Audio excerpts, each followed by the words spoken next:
Hi hello student, welcome back my channel. मैं घनश्याम वर्मा।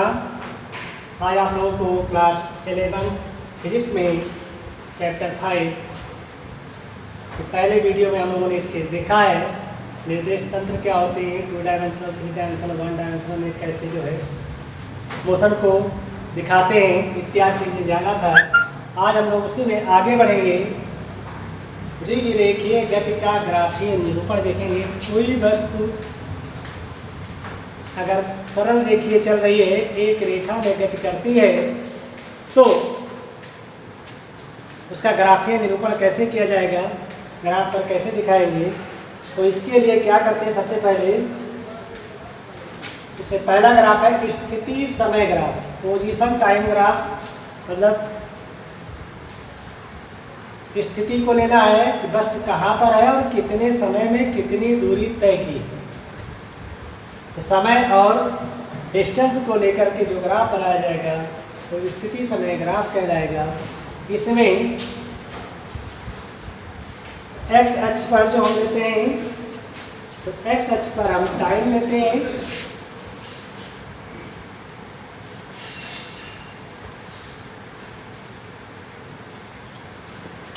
और Y अक्ष पर जो है स्पीड लेते हैं, दूरी।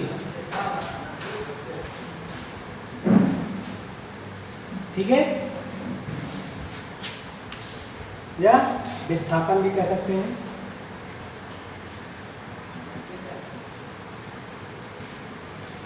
तो क्या करते हैं, एक ऐसा ग्राफ होता है जिसमें समय को एक्स अक्ष पर और के अनुदिश तथा वस्तु की विभिन्न स्थितियों में वाई अक्ष के अनुदिश समय को दर्शाते हैं। तो समय पर ले लिया और वाई अक्ष पर इसकी विभिन्न स्थितियों को दर्शाया।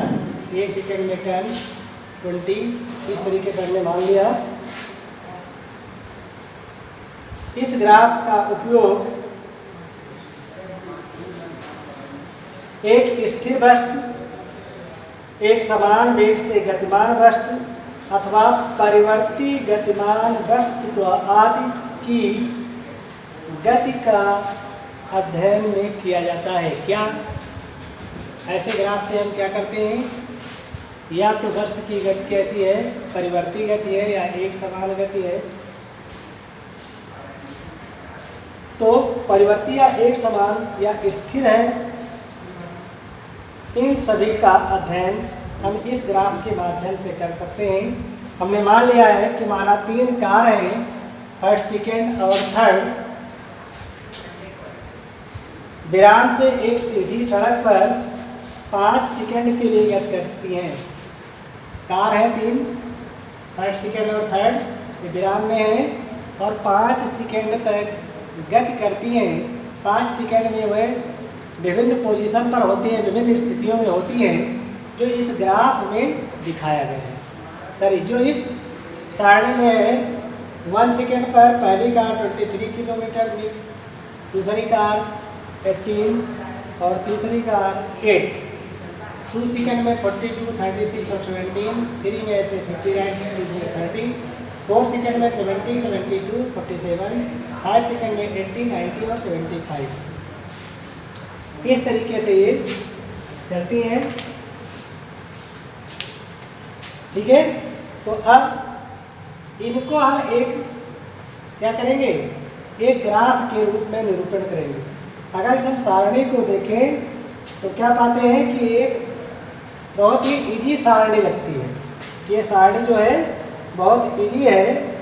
फिर भी अगर हम इस सारणी की सहायता से कारों के विभिन्न स्थितियों या इसकी हम कार की दक्षता बताना चाहें कि कौन सी कार अधिक तेज चलती है, अधिक वो है, इत्यादि चीज़ें अगर हमको जाननी है तो उसके लिए हमको जब तक ग्राफ नहीं बनाएंगे तब तक संभव नहीं हो पाएगा। तो सबसे पहले हम लोग क्या करेंगे, इन स्थितियों और समयों को लेकर के एक ग्राफ प्लॉट करने की कोशिश करते हैं।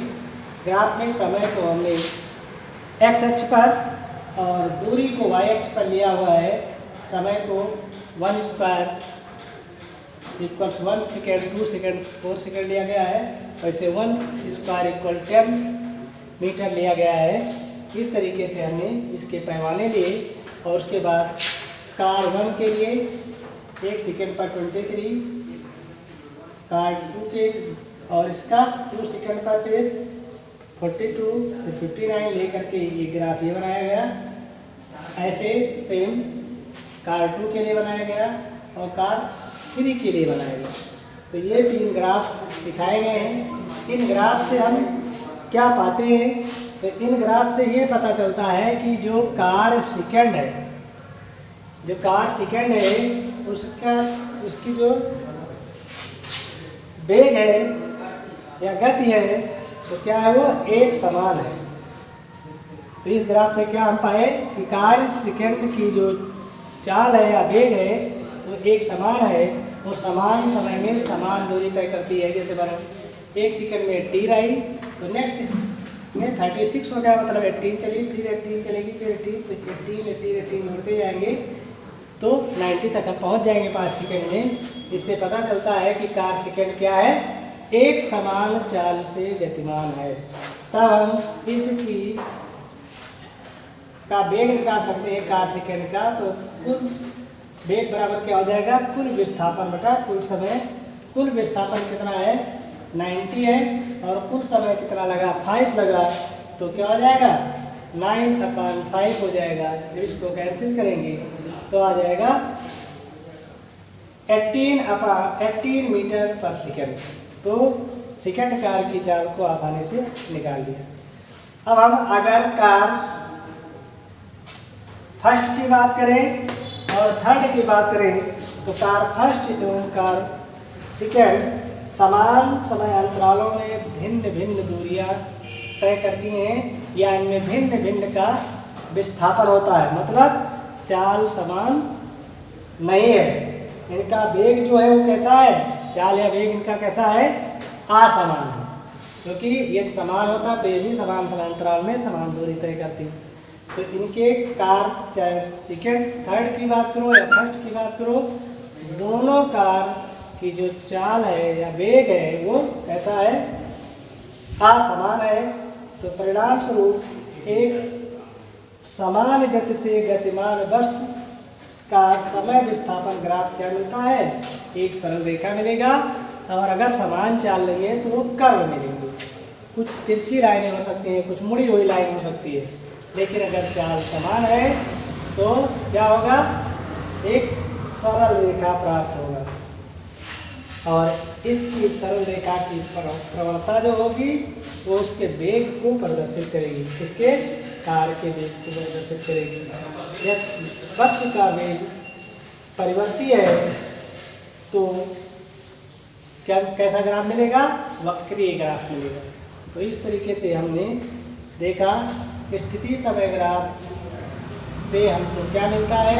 स्थिति समय ग्राफ से हम वेग निकालते हैं और यदि समान वेग से चल रही है तो सरल रेखा मिलेगा, और यदि असमान वेग से चल रही है तो जो उनके ग्राफ आएंगे वो वक्र के रूप में, कर्व के रूप में प्राप्त होंगे। इसी स्थिति में हम लोग भिन्न भिन्न परिस्थितियों में वस्तु का समय विस्थापन ग्राफ देखते हैं।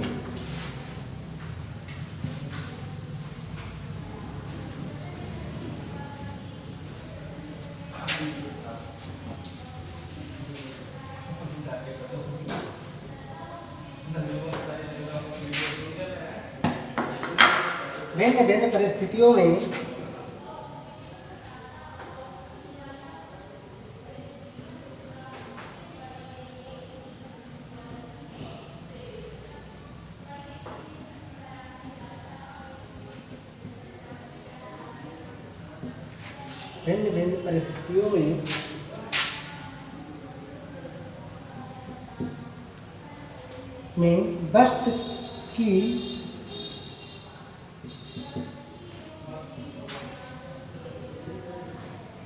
वस्तु की समय विस्थापन बनाती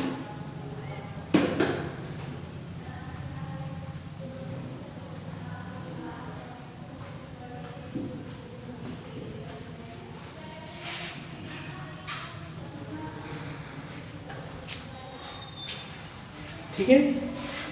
तो चित्र के माध्यम से हम लोग देखेंगे कि किसी वस्तु की भिन्न भिन्न परिस्थितियों के ग्राफीय निरूपण हमने निम्न चित्र में दिखाया है। तो पहला जो आपका है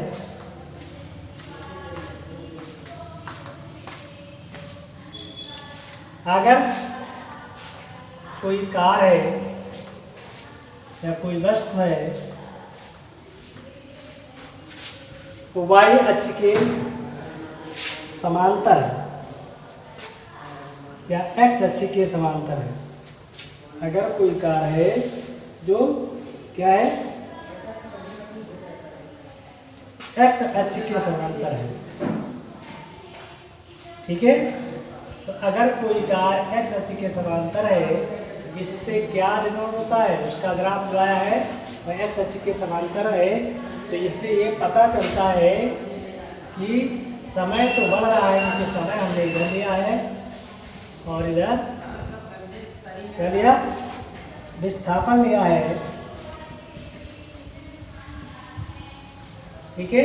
तो समय तो बढ़ रहा है लेकिन विस्थापन में कोई परिवर्तन नहीं हो रहा है।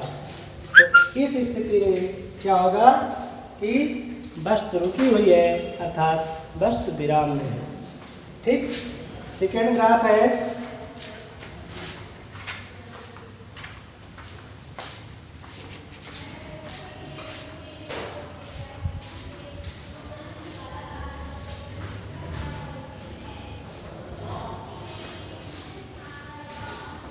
विस्थापन, फिर इधर समय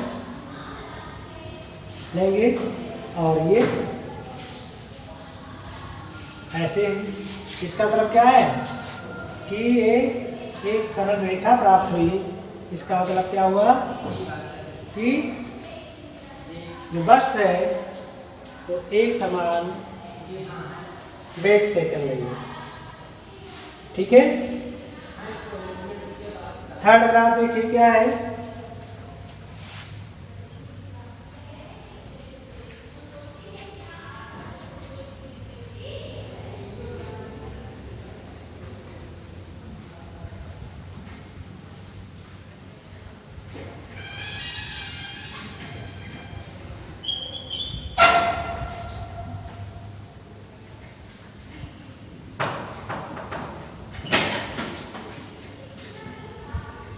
ये सेकेंड में रहता है। थर्ड ग्राफ में देखिए यहाँ से वस्तु नीचे की ओर आई और समय विस्थापन पर जा करके क्या हुआ, इसका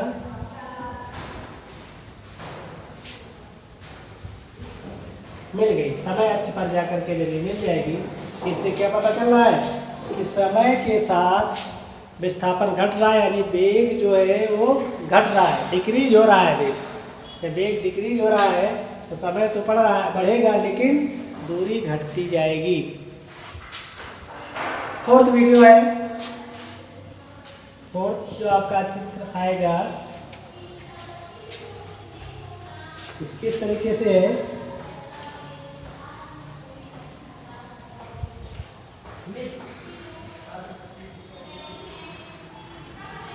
इधर समय है, इधर सेकेंड है, विस्थापन है। ग्राफ कुछ ऐसे चल रहा है। इससे क्या पता चलता है, इससे ये पता चलता है कि वस्तु की चाल जो है एक समान नहीं है, क्योंकि इसमें क्या मिला, जो ग्राफ है वो एक वक्र के रूप में मिलता है। वक्र के रूप में मिलेगा, इसका मतलब कि उसकी चाल असमान। फिर अगर ऐसा है तो 4 नंबर हो गया। 5 नंबर अगर ऐसे है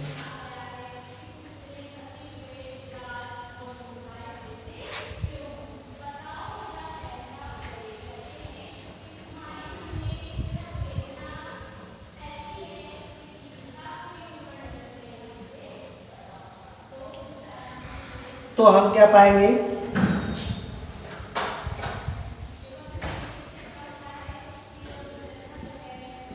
तो हम देख रहे हैं कि शुरुआत में तो समय के साथ विस्थापन बढ़ रहा है, उसके बाद क्या करने लगता है, कम होने लगता है और पुनः समय अक्ष पर आ जाता है। तो अगर हम इन ग्राफ को देखें, पहले ग्राफ की बात कर रहे हैं हम दोबारा।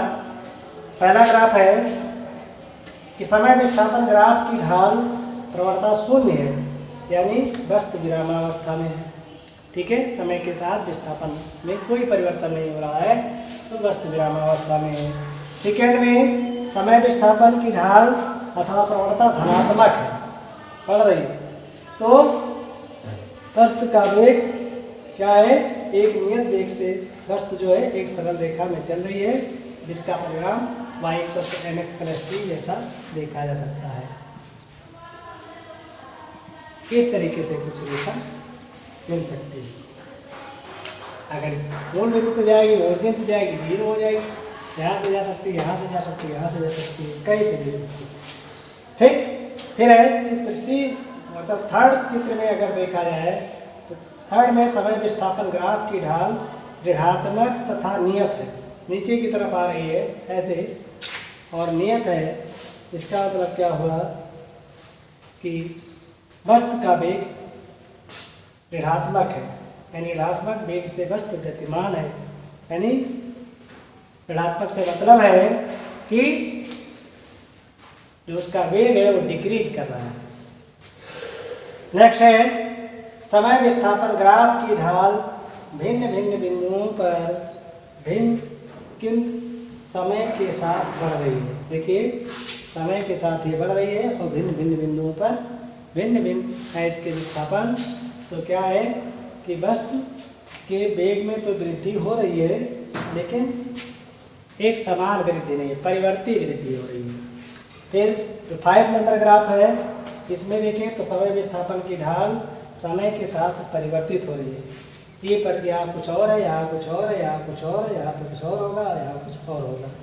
तो जब इस तरीके से होता है तो परिवर्तित हो रहा है, तो अब हम देख रहे हैं कि इसकी ढाल O से A तक बढ़ रही है और फिर A से B तक थोड़ा फिर घटना चालू करती है, B से C जाती है और अंततः B पर शून्य होती है। A से B तक बढ़ी और फिर B पर शून्य हुई और B से फिर घटना चालू की, C पर आई और C से घटता हुआ फिर वो B से C तक घटती हुई चली जाती है। इस तरीके से हम भिन्न भिन्न परिस्थितियों में वस्तु की समय स्थिति या समय विस्थापन ग्राफ को हम दिखा सकते हैं। तो आज इस वीडियो में हम लोग यही तक करेंगे, शेष हम लोग नेक्स्ट वीडियो में पढ़ेंगे। आई होप कि आपको ये ग्राफ का रिप्रेजेंटेशन समझ में आया होगा। Thanks for watching.